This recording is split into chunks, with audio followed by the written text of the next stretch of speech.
con uno, el maestro Jesús Silva Herzog Márquez, profesor de la Escuela de Gobierno del TEC de Monterrey, colaborador indispensable en Uno TV Noticias. ¿Cómo estás, Jesús? Buenas noches. Pepe, buenas noches. Pues qué preocupante todo lo que nos cuentas. El relato del inicio del noticiero es terrible y yo creo que pinta muy bien la complejidad del fenómeno del crimen organizado, en donde vemos esta pues captura de gobiernos locales, vemos la violencia entre los distintos grupos criminales, vemos las extorsiones, los homicidios. Creo que estamos ante un problema que ha cambiado en los últimos años de naturaleza, porque no se trata del crimen que pues durante mucho tiempo era el crimen de quienes transportaban, quienes producían y transportaban sustancias ilegales a los Estados Unidos, sino que lo que enfrentamos hoy es de la inserción territorial de estos grupos del crimen en muchos espacios de México. Y sobre todo lo que creo que es más complicado y más difícil de atender, que es pues el secuestro de los gobiernos locales, el hecho de que los mecanismos políticos sirven para entregarle los gobiernos locales a delegados del crimen organizado, que es el caso de Tequila, que vimos con estas revelaciones recientes de este gobierno municipal que actuaba como el brazo político del crimen. Correcto, y tú has dado la clave, porque viene la propuesta de reforma político-electoral. Y no se ha hablado por parte de quienes la están redactando, no se ha hablado de poner énfasis y subrayado esta parte para evitar que en las elecciones se cuelen criminales que luego hundan al país todavía más. Sí se habla de si los plurinominales, que si esto, que el otro, pero no se habla del fondo, de un fondo que le urge al país. ¿Ya viste lo que dice Causa en Común? Sí, México evalúa.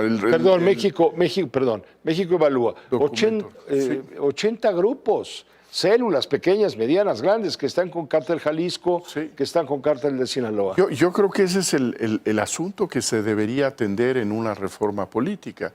La verdad es que los asuntos de los que hemos estado hablando en las últimas semanas, en los meses recientes, no son relevantes.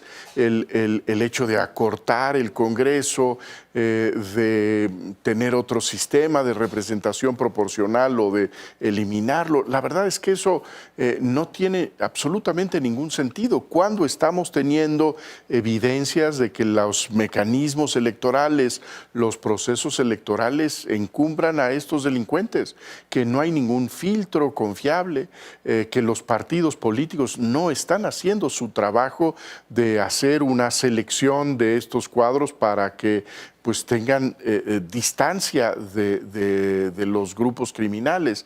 Este es el asunto que debería estar en la mira de una posible reforma electoral, no el tamaño de la Cámara de Diputados. Claro, desde luego. Ahora, ha habido medios de información internacionales que son incómodos para el gobierno nuestro, como por ejemplo The Wall Street Journal, el Washington Post, en fin, que han estado haciendo señalamientos en ese sentido.